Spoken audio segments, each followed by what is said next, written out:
Otep à tous, bien-aimés frères et sœurs.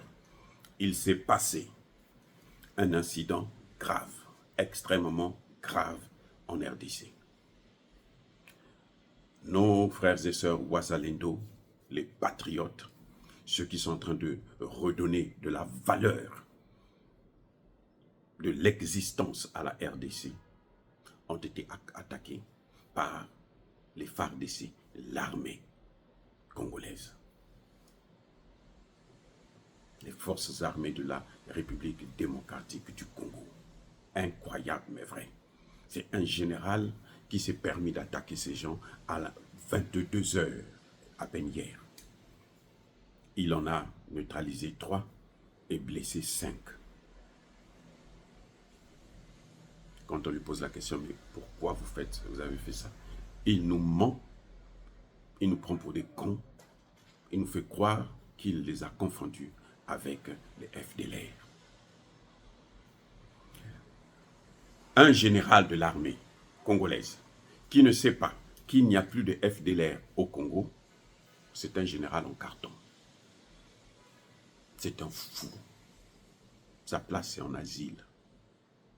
Il devrait être en prison. Et oui, un général de l'armée. Il s'est plié au narratif rwandais qui consiste à faire croire que nous sommes l'armée rwandaise et en RDC pour traquer les FLR, les Hutus génocidaires. On a toujours démontré par A plus B que ces fameux Hutus génocidaires-là, ils ne sont plus au Congo, sinon ils ne sont plus actifs. C'est-à-dire qu'ils sont plus nuisibles. Pourquoi? Parce que les faits se sont déroulés il y a près de 30 ans. Exactement 30 ans. Ces gens-là, s'ils avaient 40 ans, en ce moment, ils ont 70 ans. S'ils avaient 30 ans, en ce moment, ils ont 60 ans. S'ils avaient 50 ans, 60 ans, ils sont autour de 80-90 ans. Et entre-temps, il y a eu beaucoup de FDLR qui ont été rapatriés au Rwanda. Vous savez ce que Kagame a fait de ceux qui avaient été rapatriés, les plus jeunes? On les a recyclés et on les envoie maintenant au sein de l'armée congolaise, et plutôt de l'armée rwandaise, pour venir attaquer les Congolais, tuer, neutraliser les Congolais. Oui, il y en a qu'on a attrapé, on arrête, on dit, mais celui-là, envoyez-le. On l'avait pris il y a 2 ans, on l'a envoyé, il a été recyclé, voilà, il est encore revenu. Et il s'est fait encore attraper.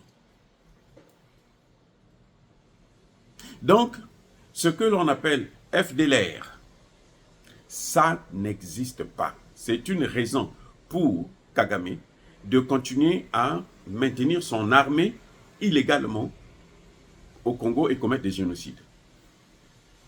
Voilà ce qui se passe.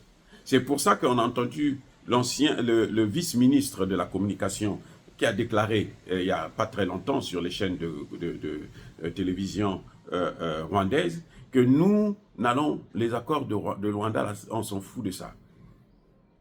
Nous n'allons pas les respecter parce que nous n'allons jamais quitter le Congo. Nous devons rester là. Or, ils ont un problème. C'est que les Wazalendo, se basant sur la constitution congolaise, qui autorise à tout Congolais de se battre pour la protection de son territoire, qu'il soit civil ou pas, font la guerre contre les Wazalendo. Donc même quand Tshisekedi va négocier à Luanda, Dieu merci, c'est que ces accords ont capoté parce que le gouvernement congolais n'a pas signé ces accords, et ce qui met Kagame dans tous ses états. Et maintenant d'ailleurs il est visé par des rapports de Human Rights Watch, Amnesty International, tous ils sont derrière maintenant ces trousses. Et donc ça peut soulager un peu, mais pour nous, ce n'est pas ça le problème. Parce que ces organismes-là n'ont pas vu Kagame depuis 30 ans. C'est maintenant qu'ils veulent essayer de nous envoyer parce qu'ils savent que le Congo est en train de leur échapper. Et donc, les Wazalendo, qu'est-ce qu'ils font? Eux, pendant que l'armée congolaise respectent le cessez-le-feu, ils continuent la guerre. Ils disent, nous ne sommes pas tenus par ça. Nous sommes tenus par notre constitution qui nous oblige à protéger notre territoire. Ils doivent sortir de notre territoire. Ce sont eux qui font l'honneur du Congo. S'il n'y avait pas les Wazalendo, écoutez-moi bien, s'il n'y avait pas les Wazalendo, n'eût été la présence et la détermination des Wazalendo, la ville de Goma serait déjà dans les mains de Kagame.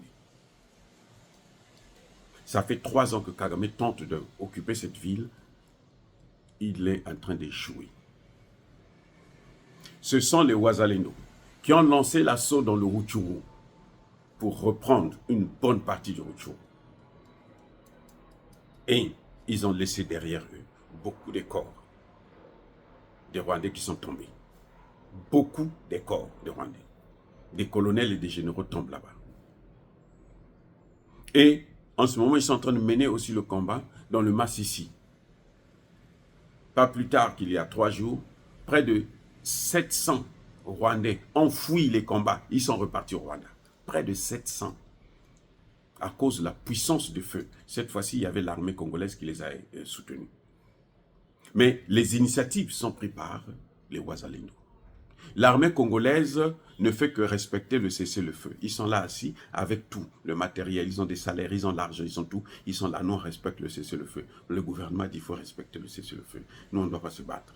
Quand vous les voyez se battre, c'est qu'ils sont attaqués par les Rwandais. Parce que les Rwandais continuent, pendant qu'eux, ils respectent le cessez-le-feu, les Rwandais continuent à chercher à occuper des terrains. Et ce sont les Wazalendo qui les empêchent. C'est pour ça que, jusqu'à présent, Kagame ne peut pas... D'ailleurs, maintenant, la Kagame ne dort plus. Il ne dort plus tranquille. Il ne se passe pas un jour sans qu'on lui apporte un corps de victime.